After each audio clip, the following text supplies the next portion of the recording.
శుక్లాంబరధరం విష్ణుం శశివర్ణం చతుర్భుజం ప్రసన్నవదనం ధ్యాయేత్ సర్వవిఘ్నోపశాంతయే. అగజానన పద్మార్కం గజానన మహర్నిశం అనేకదంతం భక్తానాం ఏకదం తం ఉపాస్మహే. జయ గజానన మహారాజుకి. యస్య వో నామరూపాభ్యాం యా దేవీ సర్వమంగళ తయో సంస్మరణాత్ పుంసాం సర్వతో జయమంగళం. గురు బ్రహ్మ గురుర్విష్ణు గురుదేవో మహేశ్వర గురు సాక్షాత్ పరబ్రహ్మ తస్మై శ్రీ గురవే నమః. శ్రీ గురుభ్యో నమః. హరి ఓం. శివానంద లహరి 33 శ్లోకాలు చెప్పుకున్నాము. 34వది ఈరోజు. శతశ్లోకి 100 శ్లోకాలతో భగవత్పాదుల వారు, శంకర భగవత్పాదుల వారు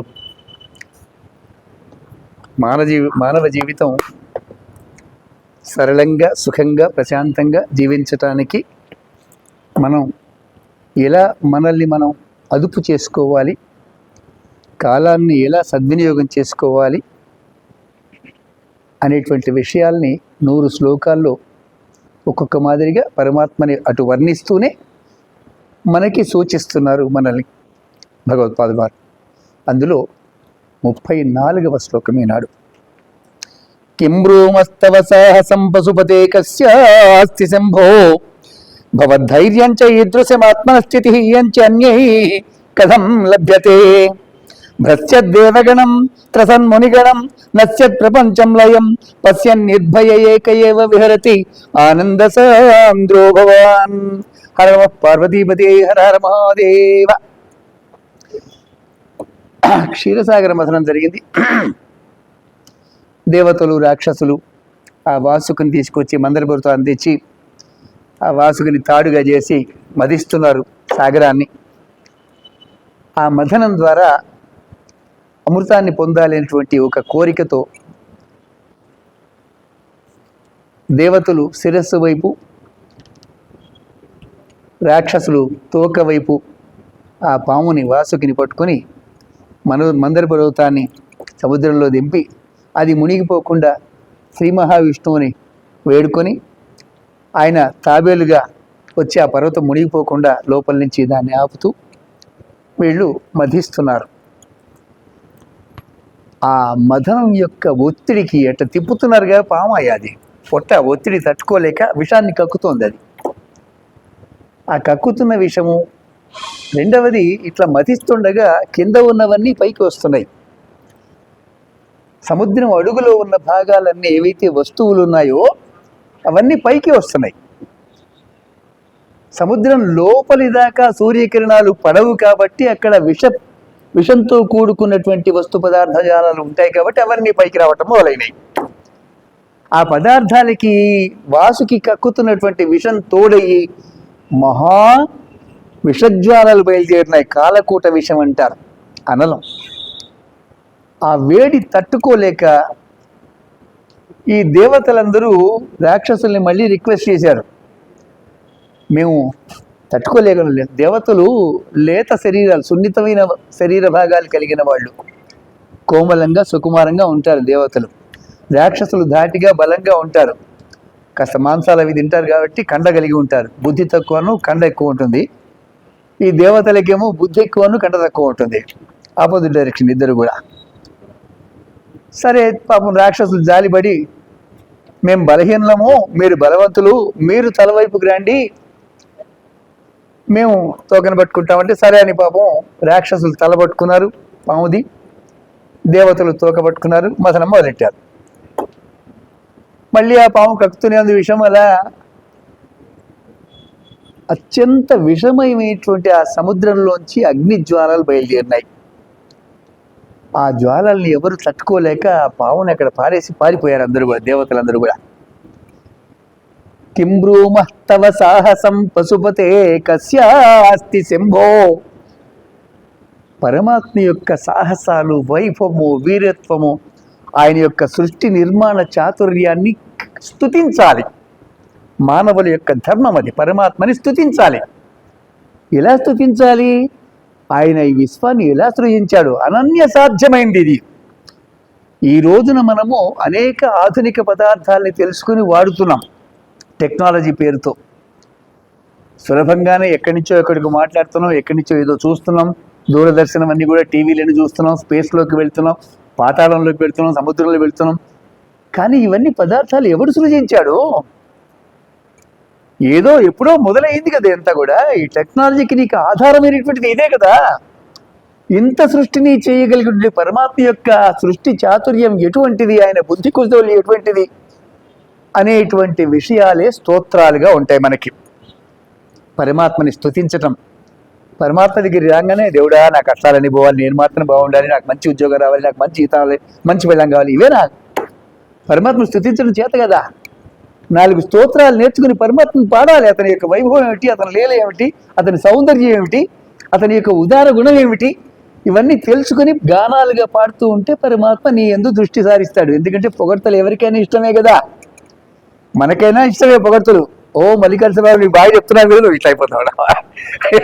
వెంటనే ఎవరైతే పొగుడుతున్నారో వాళ్ళ వైపు దృష్టి పోతుంది. ఎవరికైనా పొగడ్తలు ఇష్టమే, భగవంతుడు కూడా అంతే. అందుకనే భగవంతుడిని స్తుతించాలి. ఊరికి చిప్పు పట్టుకుని అడుక్కోకూడదు. అది ఇది అంటే దండి ఎంత ఇచ్చిన వీడికి తృప్తి లేదు, వదిలేస్తాడు మనల్ని, చెయ్యి వదిలేస్తాడు. ఏమి అడక్కు, ఆయన అనుగ్రహ దృష్టి పడితే అన్నీ అవే వచ్చేస్తాయి, ఆటోమేటిక్గా వచ్చేస్తాయి. మంత్రి గారు వచ్చారు, బ్రిడ్జ్ ఓపెన్ చేసి వెళ్ళారు. అప్పటిదాకా దిక్కుదివాలేదు ఆ ట్రాఫిక్కి. గంటల కొద్దీ నిలబడేది అక్కడ, పెట్రోల్ పీల్చలేక తప్పక వెనక్కి పోలేము, ముందుకు పోలేము, అంతే. మంది ముందర ఎదురుకుండా అన్ని వాహనాలే.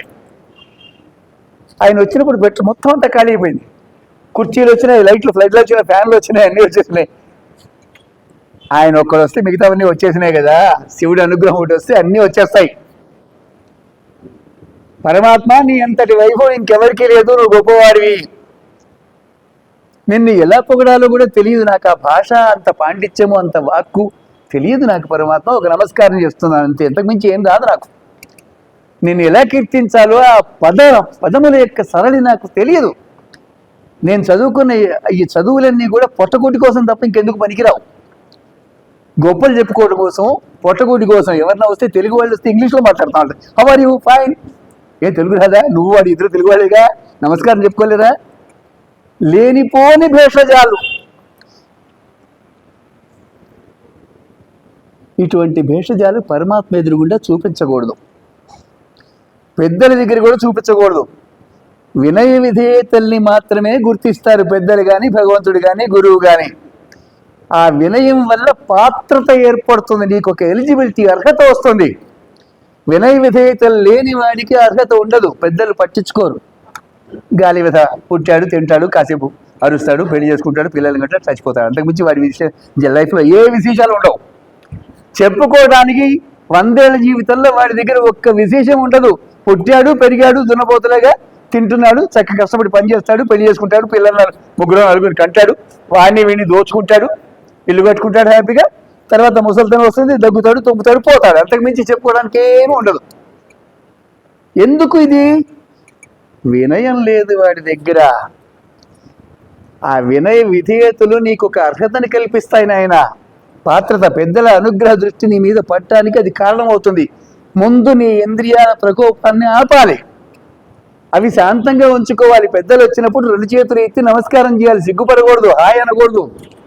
హాయ్ అంటూ చెయ్యేసి ఇట్లా కులికేసేయటం, కౌలు చేసుకోవటం, రోగాలు వస్తాయి వాడికి ఉన్నవి నీకు, వాడికి ఉన్న రోగాలు నీకు వస్తాయి. అంతకుమించి ఏం రాదు నీకు. చక్కగా 2 చేతులు ఎత్తి నమస్కారం చేయాలి పెద్దలు వచ్చినప్పుడు. పరమాత్మని చక్కగా స్తుతించాలి. కింబ్రూమస్తవ సాహసం పశుపతే కస్యాస్తి శంభో భవద్ధైర్యం చ ఈదృశం ఆత్మన స్థితి. ఏం చెప్పాలి ఆయన ధైర్యం? ఈ దేవతలంతా పారిపోతున్నారు, ఒక్కళ్ళు నిలవలేకపోతున్నారు ఆ విషజ్వాలల యొక్క తాకిడికి. రాక్షసులు పారిపోతున్నారు, మానవులైతే లెక్కే లేదు ఇక వాళ్ళది. ఇంత గందరగోళంగా భీకరంగా ఉన్న స్థితిలో అలా 2 చేతులు పెట్టుకుని నిలబడి చూస్తున్నట్టు శివుడు. ఏమి సాహసమయ్య అనేది! శంభో భవ ధైర్యం చ ఈదృశ. ఇటువంటి ధైర్యం ఇంకెవరికి లేదు, ఇంకెక్కడా లేదు. కాస్త వేడి తాకితేనే తట్టుకోలేరే, ఆ విష జ్వాలల మధ్య స్థిరంగా నిలబడ్డాడు శివుడు. సమస్యల మధ్య స్థిరంగా నిలబడతాడు సాధకుడు. సంసారం అంతా సమస్యలమయమే. చూసేవారికి మాత్రం వీళ్ళు బాగున్నారనిపిస్తుంది, కానీ వాడిలోకి వెళ్ళి చూడు, ప్రపంచం అంతా వాళ్ళలో ఉంది, గందరగోళాలన్నీ కూడా. ప్రతి వాడికి సంసారం ఇలాగే ఉంటుంది, సమస్యల వలయం. చూసేవాడికి మాత్రం నీట్గా టిప్ టాప్ డ్రెస్ చేసుకుని చక్కగా కనపడతారు, లోపల మహాభీకరమైన పరిస్థితి సంసారం వాళ్ళకి. అనుభవిస్తున్న వాడికే తెలుస్తుంది. కానీ సాధకుడు మాత్రం స్థిరంగా ఉంటాడు, సమస్యల మధ్య భయపడ్డు. సమస్యలు వస్తాయి పోతాయి, సమస్య వెనకాలే పరిష్కారం ఉంటుంది. పగలు వస్తుంది వెళ్తుంది, రాత్రి వస్తుంది, రాత్రి వస్తుంది వెళ్తుంది, పగలు వస్తుంది. సమస్యలది, సమస్య పరిష్కారం రెండు కూడా. కొన్ని కోట్ల జీవులకి అది సమస్య, కొన్ని కోట్ల జీవులకి పరిష్కారం కూడా వెంటనే. ఈ రెండు తెలుసుకున్నవాడు సమస్యల మధ్య స్థిరంగా నిలబడతాడు. జరగవలసింది జరిగి తీరుతుంది, జరుగుతున్నది నీ వశంలో తెలియదు, నీకు అర్థం కాదు. జరిగింది నువ్వేం చేయలేవు, గతమో తెలియదు, ఏం చేయలేవు, మార్చలేవు. జరుగుతున్నది అర్థం కావట్లేదు, జరగబోయేది నీకు తెలియదు, ఏం చేస్తావు నువ్వు? నేను అంటున్నావు. ఎవరు నువ్వు? ఒక్కసారి ఆలోచించుడు నీ పొజిషన్ అంటే. స్థిరంగా నిలబడు సమస్యల మధ్య. అమృతాన్ని ఆశించి వీళ్ళు మందర పర్వతాన్ని తీసుకొచ్చి చిలికి మతించి తీవ్రమైన ప్రయత్నం చేస్తున్నారు. సమస్త దేవతలు కూడా ఆ కార్యక్రమంలో నిలబడి ఉన్నారు. సాక్షాత్ విష్ణుమూర్తి తాబేలుగా పర్వతాన్ని మోస్తున్నాడు. వీళ్ళు తిప్పుతున్నప్పుడల్లా పాపం ఆ పొలుసులు ఊడిపోతున్నాయి ఆ తాబేలుకి. భరించాడు పరమాత్మ కదా, వదిలి పారిపోయారు అందరూ కూడా. ఆయన కింద ఉన్నాడు సంగతి స్పృహ లేదు. అయ్యో పరమాత్మ కింద ఉన్నాడు విష్ణుమూర్తి, పర్వతం ఆయన మీద వదిలేసి మనం పారిపోతున్నాం, ఆయన ఎట్లా బయటికి రావాలని ఆలోచన లేదు. ముందు నేను కాబట్టి నన్ను బాగుంటే చాలు. మనకి అదే లక్షణాలే, నేను బాగుంటే చాలు, అవతల వాడి నాశనమైనా పర్లేదు. ఇట్లాంటి దుర్గుణాల వల్ల మనకి సుఖ దుఃఖాల అనుభవం అనేది జీవుడు అనుభవిస్తాడు. లోపల ఉండే జీవాత్మ ఏదైతే ఉందో, ఏ శరీరం ద్వారా నువ్వు సుఖాలు అనుభవించాలనుకునే ప్రయత్నం చేస్తున్నావో అదే శరీరం ద్వారానే నువ్వు దుఃఖాలు కూడా అనుభవిస్తావునైనా. జీవుడు సుఖం కొరకు ఈ దేహాన్ని ఉపయోగించే ప్రయత్నం చేసే కొద్దీ కూడా జటిలమైపోతుంది అది. ఈ శరీరం ఆధారం చేసుకునే సుఖ ప్రయత్నం చేస్తున్నావు, ఆ శరీరంతోనే దుఃఖాన్ని ఇస్తూ ఉంటాడు పరమాత్మ. అది రెండు అర్థం అవ్వాలి, బ్యాలెన్స్గా ఉంచుకోవాలి. శరీరాన్ని స్థిరంగా నుంచో, ధైర్యంగా ఉండు. ధైర్యం అంటే ధృతి అంటే ధైర్యం అంటారు దాన్ని. స్థిరంగా ఉండటం. సమస్యలు వస్తూ ఉంటాయి పోతుంటాయి, కంగారు పడుకు, భయపడకు. ఏదో 4 అప్పులైపోయినాయి, అయ్యో ఊరేసుకొని తెచ్చిపోవడం, పారిపోవడం, ఇల్లు వదిలిపెట్టి, ఇవన్నీ ఎక్కడి నుంచి వస్తున్నాయి? నీకు భయం లేదు, నీకు ధైర్యం లేదు. భయపెడుతున్నాయి నీ సమస్యలు, నిన్ను సంసారంలో కుదురుగా ఉండనించట్లేదు నీకు. కారణం ఏంటి? సరి అయిన సంస్కారం లేక, సద్గురువు లేక, 4 మంచి మాటలు ఎక్కడ వినక, ఇవన్నీ పనికి మాలాళ్ళు ముసలోళ్ళు వినే మాటలు అనుకుని నీలో ఉండే ఆ గుణం అన్నదే. అందువల్ల తెలుసుకోవాలని సమయంలో తెలుసుకోక, అవసరమైనప్పుడు తెలియక, అప్పుడు చెప్పేవాడు దొరక్క, సమస్య ఎలా పరిష్కరించో తెలుసుకోలేక, వాళ్ళ చేత వీళ్ళ చేత తిట్లు, చివాట్లు, దెబ్బలు, తన్నులు, లేదా పారిపోవటము, లేదా అంతకు మించి సమస్య ఉంటే ఊరేసుకొని తెచ్చిపోవటం. ఎందుకు వస్తున్నాయి అంటే క్రమం తప్పిన బతుకులనేవి. సరి అయిన సద్గురువుల యొక్క సాన్నిధ్యంలో క్రమంలో ఉంటే నీకు ఆ ధైర్యం వచ్చిండేది. సమస్య వస్తుంది, రేపు తగ్గిపోతుంది, రేపు ఉండదు. ఆ ధైర్యం లేదు కదా నీకు, సమస్య చూడగా పారిపోతున్నావు కదా. ఇది ఆ స్థిరమైనటువంటి అనుగ్రహ వీక్షణాలు మన మీద పడినప్పుడు సమస్య పరిష్కారం కూడా మనలోనే. సమస్య మనమే తెచ్చుకుంటున్నాం, పరిష్కారం కూడా మనలోనే ఉంది, కానీ మనకు అర్థం కావట్లే. ఎవ్వరికి ఏమీ కారు. నువ్వు భూమి మీదకి ఒంటరిగానే వచ్చావు, మీ అమ్మ కడుపులోంచి పోయేది మాతృగర్భంలోకి, భూగర్భంలోకి వెళ్ళిపోతావు. అటు మాతృగర్భం నుంచి భూగర్భం దాకా నీ జీవితం కాలం, స్పాన్ ఆఫ్ టైం ఏదైతే ఉందో దాన్ని ఒక్కసారి తరచి చూడు, తెలుస్తుంది, లైఫ్ అర్థమవుతుంది. కష్టపడి పనిచేసి సంపాదించి పెళ్లి చేసుకుని సంసారం సెట్ చేసుకుని అనేటువంటి నీ ధోరణిలో కొంత మార్పు రాకపోతే సమస్యలు నడివయసు దాటిన తర్వాత చుట్టుముట్టేస్తాయి, ఎదుర్కోలేవు. ఒక క్రమం, కాలానుగుణంగా జరుగుతున్న మార్పులు, శరీరంలోనూ ప్రకృతిలోనూ జరిగే మార్పులు గమనించి దానికి అనుగుణంగా నువ్వు తీర్చిదిద్దుకున్నావు అనుకో, అప్పుడు సమస్యలు బాధించవు. ఉంటాయి సమస్యలు, ఉంటాయి, ఎక్కడికి పో, బాధించవు అవి. దాని తత్వం అది. అందుకని గురువులు, పెద్దల యొక్క సావాసం చేస్తూ ఉండగా మనస్సు, మనోబలం పెరుగుతుంది. విల్ పవర్ ఉన్నవాడు దేన్నైనా చేస్తాడు. గోచిగుడ్డ కొట్టుకుని సాధించిన వాళ్ళు బోళ్ళు మంది ఉన్నారు అనంతంగా. రామోజీరావు గారు మహానుభావుడు గోచిగుడ్డ లాగు వేసుకొచ్చాడు హైదరాబాద్కి. ప్రపంచమంతా ఫేమస్ అయినాడు. అసాధ్యం అంటూ ఏది ఉండదు. విల్ పవర్ కారణం అక్కడ మనోబలం. పచ్చళ్ళు అమ్ముకున్నాడు సైకిల్ మీద తిరిగి తిరిగి తిరిగి. చాలా మందికి తెలుసు ఆయన లైఫ్. ఈరోజు కొన్ని లక్షల కోట్లకి ఎన్నో లక్షల మంది ఎంప్లాయీస్ ఆయన దగ్గర. బ్రెయిన్ ఒకటే కాదు, పట్టుదల, కృషి, విల్ పవర్, మనోబలం. ఆపదలు వచ్చినప్పుడు స్థిరంగా ఉండాలి, భయపడకూడదు. పరమాత్మ ఆరాధన ద్వారా, పెద్దల సహవాసం ద్వారా, పెద్దల యొక్క అనుగ్రహం, ఆశీర్వచనం ద్వారా ఈ మనోబలం లభిస్తుంది. మనస్సు బలంగా ఉంటే అన్ని సాధించవచ్చు. మనస్సు వీక్గా ఉంటే డాక్టర్ ఇచ్చిన మందులు కూడా పనిచేయవు నాయన. ఇంద్రియాల నాడులు ఏవైతే ఉన్నాయో, రోగం వచ్చింది డాక్టర్ దగ్గరికి వెళ్ళావు, అనేక రకాల మందులు మార్చి మార్చి ఇస్తున్నాడు, తగ్గట్లేదు. కారణం వీడి మనస్సు బలంగా లేదు, రిసీవ్ చేసుకోవట్లేదు మందులు. మనస్సు బలంగా ఉంటే మందులు లేకపోయినా లేచి నిలబడుతుంది బాడీ. సో మనోబలం, ఆ మనోబలానికి కారణం పెద్దల యొక్క ఆశీస్సులు, నీ సంస్కారాలు, నీ క్రమబద్ధమైన జీవితము. నియమాలు నువ్వే విధించుకో. నీ టైం, నీ ఉద్యోగానుసారంగా కొన్ని నియమాలు విధించుకు దాన్ని ఉల్లంఘించకుండా నిత్యము పరమాత్మని ఆరాధిస్తూ ఒక క్రమంలో ఉంటే విల్ పవర్ పెరుగుతుంది. అనన్య సాధ్యమైనటువంటి కార్యాలన్నీ చేసేటువంటి ఒక శక్తి మనకు వచ్చేస్తుంది ఆటోమేటిక్గా. మనలోనే అనంతమైన శక్తి ఉంది. దాన్ని వాడకపోతే అది బూజుబట్టి వేస్ట్గా మురిగిపోతుంది అంతే. అనంతమైన శక్తి నిక్షిప్తమైంది. పరమాత్మ యొక్క ప్రతిబింబం మనలో ఉన్నది. పరమాత్మ సాక్షిగా ఉన్నాడు మనలో. పరమాత్మని సహకరించడం రెడీగా ఉన్నాడు. మనం ప్రయత్నం చేయట్లేదు కదా. చక్కగా పొలంలో కలుపు గిలిపంతా తీసేసి, రాయి రప్ప తీసేసి చక్కగా దున్ని ఉంచితే విత్తనం నాటి పరమాత్మ కూడా గెలిచి సకాలంలో వర్షం వస్తుంది. నువ్వేం చేయకుండా వర్షానికి దండం పెట్టుకుంటే వర్షం వస్తుంది. ఏం చేస్తావు? వర్షం పడ్డ ప్రయోజనం ఏమిటి? నీ ప్రయత్నం ఏం లేదు కదా. ఇక్కడ నీలో ఉండే దుర్గుణాలన్నీ ఆ కలుపు, రాయి రప్ప అనేలాగా తీసి అవతల బారేస్తే దుర్గుణరహితుడుగా అవుతావు. శరీరము బీజాలాపనకి సిద్ధంగా ఉంటుంది. క్షేత్రం అన్నారు కదా, శరీరం ఇది క్షేత్రం అభిధీయతే. క్షేత్రం అంటారు దీన్ని. దీంట్లో విత్తనం నాటం. ఆ విత్తనం గురువు నాటుతాడు. ఆ గురువు మంత్ర బీజాక్షరం, అదే బీజం అంటారు. దాన్ని నాటితే చక్కగా నీలో కప్పబడి ఉన్నటువంటి అనంతమైన జ్ఞానమంతా కూడా మెల్లిగా ప్రకాశించటం మొదలవుతుంది. ప్రతి మనిషి జ్ఞానే, ఎవ్వరూ అజ్ఞాని కాదు. వాడి యొక్క దుష్కర్మల వల్ల అజ్ఞానం అనేటువంటి పొర ఆ జ్ఞానాన్ని కప్పేస్తోంది. దాన్ని తొలగించటం కోసము సద్గురువు యొక్క సహాయం అవసరం. తొలగించిన తర్వాత పరమాత్మ నేను ఒక్కటే అనే సంగతి అర్థమవుతుంది. వాడు నేను ఒక్కటే, బింబ ప్రతిబింబ న్యాయం అది. వాడు లేకపోతే మనమే ఉంటాం, వాడు ఉంటేనే మనం ఉంటాం. అద్దం మన మొహం కనబడుతుంది. మనం లేకపోతే అద్దంలో మనం ఉంటాం కదా. మనం ఉంటేనే అద్దంలో మన మొహం కనబడుతుంది. లైఫ్ కూడా అంతే. పరమాత్మ ఉన్నాడు కాబట్టి మనం ఉన్నాం, పరమాత్మ లేకపోతే మనం ఉంటాం.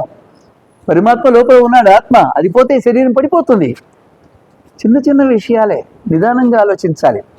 ఉరుకులు పరుగులైపోయింది సిటీ లైఫ్ అంతా కూడా. చదివేంత వరకు ఆ చదువులు అర్థం కాని జటిలమైన చదువులు, పోటీ అనమాట, ఒకరిని మించి ఒకటి పోటీ. ఎలాగోలాగా ఆ చదువుల పోటీల నుంచి బయటపడితే ఉద్యోగాల పోటీ, అందులోంచి ప్రమోషన్ల పోటీ, అందులో మళ్ళీ కెరీర్ ఎస్టాబ్లిషింగ్ అన్నాం. ఆ పోటీ అంతేసరికి పిల్లల పోటీ, పెళ్ళిళ్ళు కావాలి, అది పెద్ద పోటీ. పెళ్ళి అవ్వడం అంత ఇంత సాధ్యం కాదు. ఆడపిల్లలు కానీ అయిపోతే మగపిల్లలకి అసలు పెళ్లి కావట్లేదు, అవి పెద్ద పోటీ. ఇవన్నీ తట్టుకుని పెళ్లి చేసిన పిల్లలు పుడతారో లేదు. ఎందుకంటే వీడు నిద్రపోక సరిగ్గా తినగా, రాత్రి ఎప్పుడో లేటుగా పడుకుని పొద్దున ఎప్పుడో లేటుగా వచ్చేసరికి వీడి కణాలు చచ్చిపోతాయి, పిల్లలు పుట్టరు. అవన్నీ తెలియవు. వేగంలో ఎదగాలనే ప్రయత్నంలో కాలాన్ని గమనించలే, శరీరాన్ని గమనించలే. శరీరము అన్నం మీద ఆధారపడి ఉంది, కాలం మీద ఆధారపడి ఉంది. అవేమి పట్టించుకోలేదు. చదువు, ఉద్యోగము, కెరీరు అనుకుంటూ పరిగెత్తావు. వేళకి తినలేదు, వేళకి నిద్రపోలేదు, వేళకి లేవలేదు. దాంతో ధాతు ప్రక్రియలన్నీ నెమ్మదించినాయి, ఆయన నిదానించినాయి. పిల్లలు పుట్టరు, పుట్టినా నిదానంగా పెళ్ళైన 4-5 ఏళ్ళకి పుడతారు. ఇప్పుడైతే ఇప్పుడే పిల్లలు వద్దండి. ఒక 2 years 3 years లైఫ్ ఎంజాయ్ చేసిన తర్వాత ఎంజాయ్ చేస్తావు. ఇంకో 3-4 పోతే అసలు పుట్టాలి. ఆయన బోల్డ్ ఫెర్టిలిటీ సెంటర్లు రావడానికి కారణాలు ఏంటి? చిన్నపిల్లలకే పెళ్ళైనా పిల్లలు పుట్టడం లేదు. కారణం ఏంటి? వీర్యలోపం. వీర్యంలో ధాతువులు లేవు. తినే తిండి సమోసాలు, బర్గర్లు, బన్నులు, అవేవో విచిత్రమైనవి వస్తున్నాయి. అవన్నీ పేర్లు మనకు తెలియవు. అవన్నీ కూడా అవన్నీ ధాతురహితమైన, వీర్యరహితమైన అట్లాంటి తిండి తిని వంశాలను కోల్పోతున్నారు. వంశం అనేది ఉండదు. సంతానం కలకపోతే నీతోనే లాస్ట్. బోల్డ్ డబ్బు, బీరువాలు, మంచి బట్టలు, బల్లలు, టీవీలు, సోఫాల మధ్య నువ్వు ఉంటావు. ఇంకేది ఉండదు. నువ్వు వెళ్ళేటప్పుడు అవన్నీ ఒకసారి చూసుకుని చూడు, ఏం జీవితం అనుభవించావో. సంతానమే ఐశ్వర్యం, అది లేనప్పుడు ఎవరి కోసం సంపాదిస్తావు? ఇవన్నీ కారణాలు వెనక్కి తిరిగి చూసుకుంటే నీ కాలగణన అనేది తప్పింది. ఎక్కడో కాలాన్ని గుర్తించట్లే. కాలమే పరమాత్మ, వాడిని తెలుసుకోలే. పొద్దున్నేస్తే డబ్బు సంపాదించడానికి నీ కాలాంతా వినియోగిస్తున్నావు. ఏం చేసుకుంటావు? డబ్బుని తెలిసి కొట్టుకుంటావా? అనుభవించేందుకు ఎవరు ఉండడు. ఇక పెద్దల యొక్క వాక్కులు వింటూ ఉండాలి. వింటూ ఉంటే లోపల మార్పు జరుగుతుంది. లోపల నువ్వే మారాలి. ప్రపంచం మారదు, ఇలాగే ఉంటుంది ప్రపంచం ఎప్పటికి కూడా. 28 లక్షల సంవత్సరాల క్రితం రావణాసురుడు సీతామ్మవారిని ఎత్తుకుపోయినాడు. 17 లక్షల సంవత్సరాల క్రితం, అంటే 10 లక్షల సంవత్సరాలు గ్యాప్. అది అంతకాలం బతికాడు వాడు. సమస్యలు అప్పుడు కూడా ఇలాగే ఉన్నాయి, ఇప్పుడు కూడా అలాగే ఉంటాయి. డిజైన్ మారుతుంది. అప్పుడు కిరీటాలు కత్తులు పట్టుకునేవాళ్ళు, ఇప్పుడు ఏం లేదు, బాబులోనూ ఇవి ఉంటాయి. సమస్యలు ఎప్పుడూ ఉంటాయి. మారవలసింది ప్రపంచం కాదు, నువ్వు. నేను ఏ మార్గంలో వెళ్ళాలి అనేది నువ్వు నిర్ణయించుకోవాలి. ఆ మార్గాన్ని నాకు ఎవరు చూపిస్తారనేది నువ్వు నిర్ణయించుకోవాలి. ఆ సద్గురువుని ఆశ్రయించి 4 ముక్కలు వింటే నీ బ్రెయిన్లో మార్పులు వస్తాయి. నేను ఎవరిని, ఏం చేయాలి, నా గమ్యం ఏమిటి, ఈ లోకంలో నా గుర్తు ఒకటి వేసి వెళ్ళాలి. వెళ్ళే లోపల నేను ఫలానా మల్లికార్జున శర్మ, నేను చనిపోయే లోపల ఈ లోకంలో నేను పోయాక కూడా 4 రోజులు సబ్జెక్ట్గా ఉండాలి, ఏదైనా పని చేసి వెళ్ళాలి. లేదా ఇవేవి వద్దు, ఎక్కడి నుంచి వచ్చానో అక్కడికి వెళ్ళిపోవాలి, కైలాసానికి. ధ్యానం చేయి. ఇలా ఒక గమ్య నిర్దేశం చేసుకో. గమ్యమే లేకుండా పొద్దున్న లేవడం, పరిగెత్తడం, వెళ్ళడం, డబ్బులు సంపాదించడం, రాత్రి రావడం, పడుకోవడం, మళ్ళీ పొద్దున్న లేవడం, పరిగెత్తడం. ఎంత వేగంగా కాలం గడిచిపోతుందో తెలుసా? ఎప్పుడు ముసలాడైపోయో తెలీదు. వాళ్ళు మెడబట్టి బయటికి గంటేస్తారు. నువ్వు ముసలాడైపోయి పో, నాకు పనికిరావని అప్పుడు దాకా తెలీదు. రిటైర్మెంట్ అప్పటిదాకా తాను ఎంగే అనుకుంటాడు. లోపల ఉండే సహజ శక్తులన్నీ నశించేదాకా తెలియదు నీకు జీవితం. నశించిన తర్వాత 1 గంట కూర్చొని జపం చేయలేవు, శరీరం సహకరించదు. 1 గంట సేపు తిరంగా కుదురుగా కూర్చోలేడు. వయసు అయిపోయింది, వెన్నెముక మెత్తపడుతుంది. ఇది పరిస్థితి. అందుకని బాల్యంలోనే తెలుసుకోవాలి. సత్సంగాలు చేయాలి, అనవసరమైన వాళ్ళతో స్నేహాలు చేయకూడదు. ఈ మార్గంలో ఉంటే పరమాత్మని స్తుతించడం ఎలా అనేది అర్థమవుతుంది. లేకపోతే అర్థం కాదు. దండం పెట్టడం ఆడుకోవడం, దండం పెట్టడం ఆడుకోవడమే. నాకు అదివు ఇదివు ఇదివు ఎందుకు ఇవ్వాలి? నీకు కాళ్ళు చేతులు బుద్ధి అంతా ఇచ్చాడు కదా నీకు, ఎందుకు ఇవ్వాలి? సంపాదించుకోలేవా? మనం అడుగుతున్నాం కదా. సిగ్నల్ పెట్టినప్పుడు కార్లో పోతున్నప్పుడు బిష్గాడు వచ్చి అడుకుంటాడు, ఎందుకు ఇవ్వాలి? బాగా నాకు పని చేయి. మనం ఇవ్వట్లేదు తలా వాడికి, మరి వాడు ఎందుకు ఇస్తాడు నీకు? నీవు ఎందుకు ఇవ్వాలి? నాకు ఉద్యోగం ఇవ్వు, పెళ్ళాన్ని ఇవ్వు, ఇల్లు ఇవ్వు, వాకిలి ఇవ్వు. ఏం కష్టపడి సంపాదించుకోలేవు, ఎందుకు అడుగుతున్నావు దేవుడు? నేను ఏమి అడగకుండా 1-2 నిమిషాలు నిలబడి చూడు. నీ మానసిక స్థితి నీకే అర్థమవుతుంది. నీ మనసులో ఉండే ఆలోచనలకి నువ్వే సాక్షి. ఏమి అడగకుండా నిలబడు, దండం పెట్టి. ఏం వస్తుందో నీ మనసులో చూడు, గమనించి చూడు. నీకు నువ్వు చేయలేవు. 5 సెకండ్ల లోపల ఆలోచనలు కట్టలు కొట్టుకుని కొన్ని 100 ఆలోచనలు, అప్లికేషన్లు వచ్చేస్తాయి లోపల నుంచి. ఆపలేవు. అది కారణం ఆ సంస్కారం నీకు కుదరలేదుగా. చిన్నప్పటి నుంచి రావాల్సిన సంస్కారం అది రాలేదు కాబట్టి కనపడగానే అడుక్కోవటమే. ఇక ఎక్కడ దేవుడు కనపడితే అక్కడ అడుక్కోవటం. అందుకని దేవుడు పారిపోతున్నాడు దెబ్బకి. కిం బ్రూమస్తవ సాహసం పశుపతే కస్యాస్తి శంభో భవద్ధైర్యం చ ఈదృశం. ఏమి ధైర్యం స్వామి! 1,000,000 కోట్ల జీవరాశులు దగ్ధమైపోతూ ఉండగా స్థిరంగా అందులో నుంచున్న వాడిని ధైర్యం ఏమని చెప్పాలి? నీకు కలగట్లేదా ఈ బాధ అంతా కూడా? ఒక భక్తుడి యొక్క ఆర్తి. ఈదృశం ఆత్మస్థితి ఈయంచి అన్యై కథం లభ్యతే. ఇంకెవరికి ఉంటుంది ఈ ధైర్యం?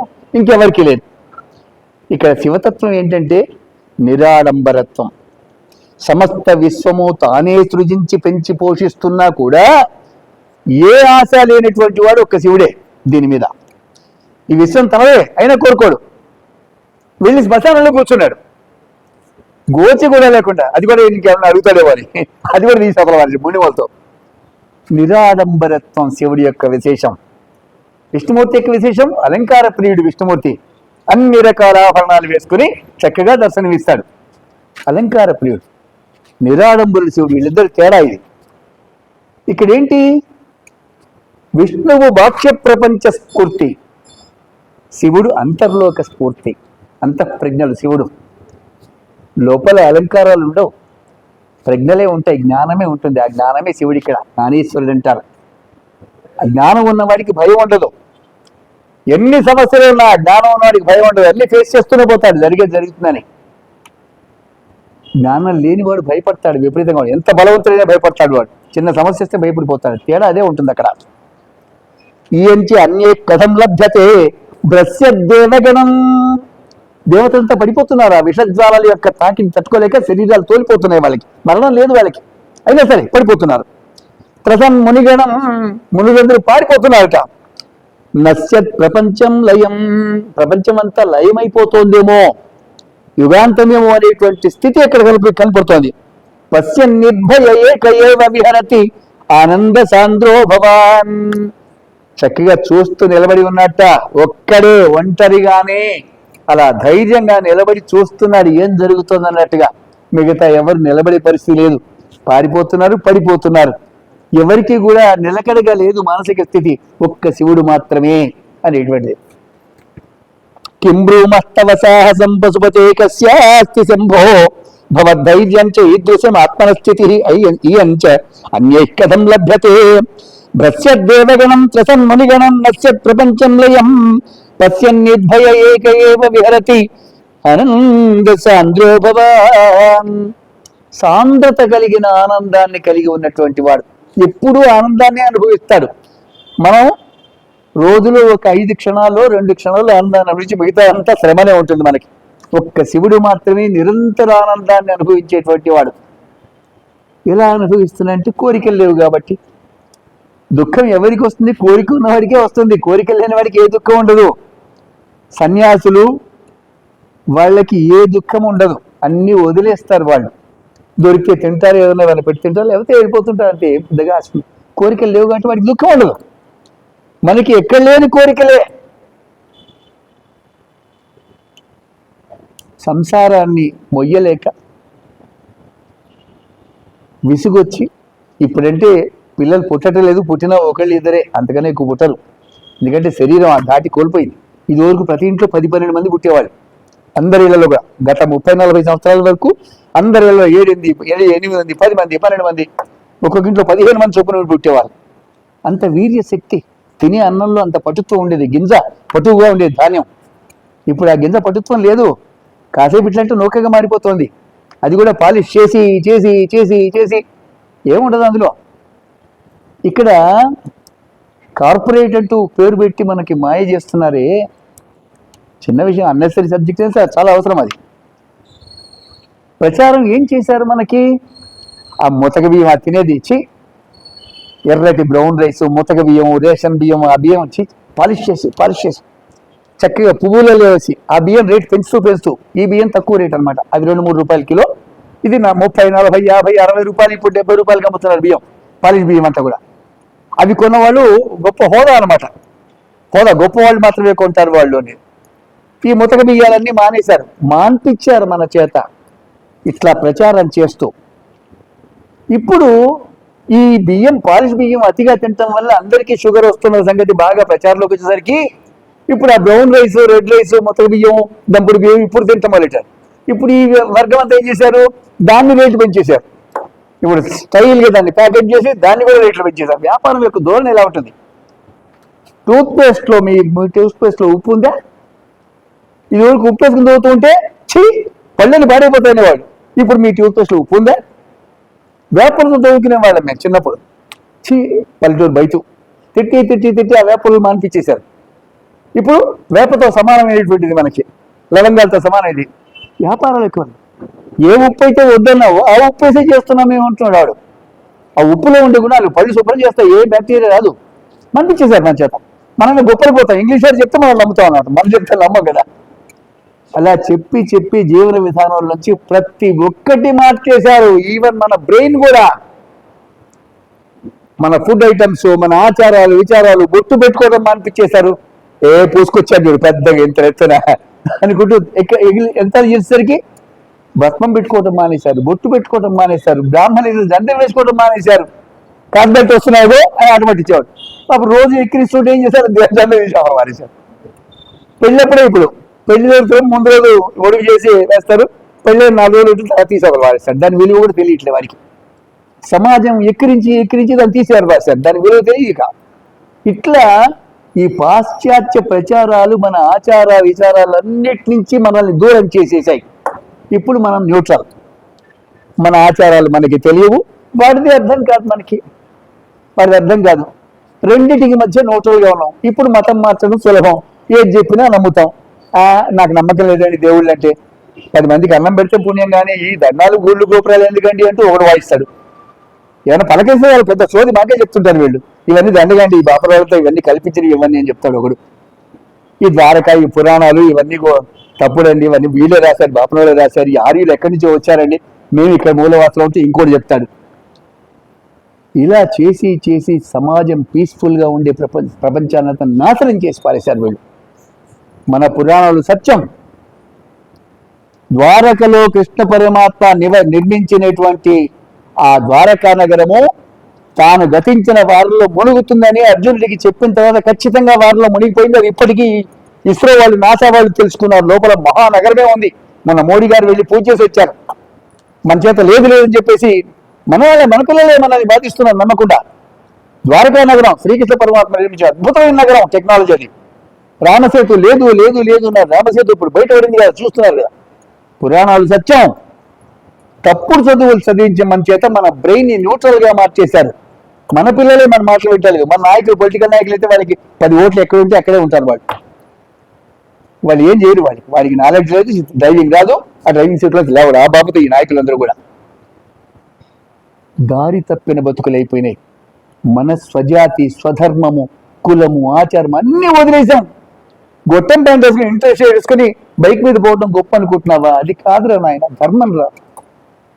రేపు నీ బతుకు ఎలా మారిపోతుందో తెలుసా? అంత్యదశలో ఉన్నప్పుడు ఎవరు ఆదుకోలేదు. నేను త్రిపురాసురులు 3 కూడా గొప్ప శివభక్తులు. రాక్షస జాతి అని కూడా శివభక్తులు. వాళ్ళు నిత్యము శివుడికి అభిషేకం చేయకుండా పచ్చి మంచినీళ్ళు తాగేవాళ్ళు కాదు. గొప్ప తపస్సు చేశారు 3 కూడా. వరాలు పొందారు బ్రహ్మదేవుడి దగ్గర నుంచి. 3 నగరాలు నిర్మించుకున్నారు. బంగారంతోనో వెండితోనో ఇనుప నగరం 3 నగరాలు నిర్మించుకున్నారు. నిత్యమో శివార్చన చేస్తున్నారంటే వాళ్ళని ఎవరు ఓడించలేకపోయారు. వాళ్ళ బాధలు పడలేక జనం అంతా విష్ణుమూర్తితో చెప్పుకుంటే, విష్ణుమూర్తి వచ్చి శివుడి దగ్గరికి నీ భక్తులు 3 కూడా లోకాలు అల్లకల్లలు చేస్తున్నారు. ఆ ఎగిరే నగరాలు వచ్చి గ్రామాల మీద ఇట్లా వారగానే కింద వాళ్ళంతా పొచ్చులే చచ్చిపోతున్నారు. ఎట్లా అంటే వాళ్ళు నా భక్తులు నేనేం చెప్తాను అని శివుడు మెల్లిగా ఎస్కేప్ అయిపోయాడు. విష్ణుమూర్తి నేను చంపేస్తానంటే చంపడం కుదరలే. ఎందుకంటే విష్ణుమూర్తి కన్నా చాలా శక్తిమంతులు వాళ్ళు. ఆ జపం వల్ల వచ్చిన శక్తి అది వాళ్ళకి. అక్కడికి నా భక్తులు అంటున్నావు కదని విష్ణుమూర్తి గ్యాంగ్ లీడర్ కదా, మంచి ప్లానింగ్ అంతా కూడా అయింది. వచ్చి నారదులు వారిని పిలిచి చక్కటి ప్లానింగ్ ఇచ్చి వాళ్ళ దగ్గరికి పంపించి వాళ్ళ మతం మార్పించి వాళ్ళ బౌద్ధ మతంగా మార్చి వాళ్ళని 3 కూడా అరిహంత్ పేరు అనమాట ఈయనకి. ఇప్పటికీ ఉంటుంది, మీరు అరిహంత్ చూడవచ్చు ఆ పేరు. బౌద్ధులుగా మార్చి ఆ మతం అంతా కూడా వాళ్ళని శివ పూజ వాళ్ళ చేత మాన్పించి, మంత్రాలు మాన్పించి, జపం మాన్పించి, దాన ధర్మాలు మాన్పించి, గోపూజ మాన్పించి అన్ని మాన్పించేశారు. కొన్ని లక్షల సంవత్సరాలు వాళ్ళు చేసినటువంటి తపస్సు, జపం, పూజ వల్ల ఫలం ఏదైతే స్టోర్లో ఉందో బ్యాంకులో, అవన్నీ అయిపోయేదాకా వాళ్ళు హ్యాపీగానే ఉన్నారు. పూజలు మానేశారు. రోజు పొద్దున్నే లేవడం, తాగడం, అందలాటం, ఎంజాయ్ చేయడం లైఫ్ బాగానే ఉంది కదా. మనం అనవసరంగా ఇంతకాలం ఈ పూజలు ఇవన్నీ చేస్తూ వచ్చాను. ఆయన చెప్పింది నిజమే అనుకున్నారు. నిజమే అనుకుని కొంతకాలం గడిచిన తర్వాత ఆ పూజా ఫలం, పుణ్యఫలం అంతా అయిపోయిన తర్వాత అప్పుడు విష్ణుమూర్తి శివుడి దగ్గరికి వెళ్ళి నీ భక్తులు చూడు ఇప్పుడు ఏ పుణ్యము లేదు అనగానే విష్ణుమూర్తి అంటే నువ్వు ఎంటర్ అయితే సీన్లు ఇలాగే ఉంటుంది నాకు తెలుసు, సరే చంపుతాలి పని చెప్పేసి అప్పుడు ఒకే బాణంతో 3 రాక్షసుల్ని సంహరించేస్తాడు. ఇది కథ నా విస్తారంగా తర్వాత చెప్పుకుందాం ఎప్పుడైనా. 3 రాక్షసులు చంపేస్తాడు. ఆ చనిపోయే సమయంలో ఆ 3 రాక్షసులు ఒక్క మాట అంటారు. అది అసలు మనకు కావాల్సిన విషయం. పరమాత్మ ఈ మాయమాటలు వీళ్ళ మాయమాటలు మతం మారాను మేము శివార్చన వదిలేసాం, రుద్రాభిషేకం మానేశాం, శివనామ జపం మానేశాం, ఇష్టం వచ్చినట్టు ప్రవర్తించాం, అద్దు పొద్దు లేకుండా. వచ్చే జన్మ అంటూ ఉంటే మళ్ళీ శివభక్తుడిగానే ఉండాలి. ఈ మాయలో నన్ను పుట్టించుకొని చనిపోయేటప్పుడు వాళ్ళు చెప్పిన మాటలు త్రిపురాసులు.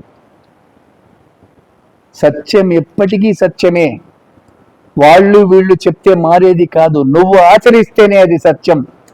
ప్రతి ఒక్కడికి ఆ సత్యమే ఆధారం. సత్యమే పరమాత్మ యొక్క స్వరూపం. దాన్ని మానకూడదు. మనకి పెద్దలు ఏమి చెప్పారో దాన్ని ఆచరించడంలోనే మనకి శ్రేయస్సు ఉన్నది. ఎవడో గొట్టంగా వచ్చి చెప్తే కాదు. నీ పూర్వీకులు, నీ తల్లిదండ్రులు, నీ గురువు, నీ వంశకర్తలు ఎవరైతే మీకు ఆచరిస్తూ ఇప్పటిదాకా వచ్చారో అదే నీ ఆచారం. పక్కవాడు ఆచరిస్తూ నువ్వు ఫాలో అవ్వకూడదు. నీ వంశంలో నీ పెద్దల్ని అడిగి తెలుసుకుని దాన్ని ఆచరించి శ్రద్ధగా, దాన్ని అవహేళన చేయకో. వాళ్ళకి ఎంత అర్థమైంది అంత చేశాను. నువ్వు దాంట్లో ఇంకా తెలుసుకుంటే తెలుసుకో, లేకపోతే అది ఆచరించవు. మానేకు.